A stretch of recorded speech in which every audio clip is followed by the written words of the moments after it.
پہ حضرت عثمان غنی رضی اللہ عنہ اور حضرت معیقب رضی اللہ عنہ تشریف فرما تھے۔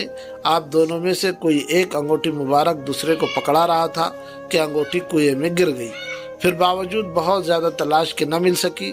کہتے ہیں کہ اس انگوٹھی مبارک کے گم ہونے کے ساتھ خیر و برکات میں بہت فرق آ گیا اور اس امت میں نہ ختم ہونے والے فتنوں کا آغاز ہو گیا، حتیٰ کہ حضرت عثمان رضی اللہ عنہ خود بھی شہید ہو گئے۔ مردوں کے لیے سونے کی انگوٹھی تو مطلقاً حرام ہے، البتہ چاندی کی انگوٹھی اس شرط کے ساتھ جائز ہے کہ وہ 4 ماشے سے زائد نہ ہو۔ البتہ نگینی کی اجازت ہے کہ وہ کسی بھی دھات یا پتھر کا ہو، اگرچہ کتنا ہی قیمتی کیوں نہ ہو۔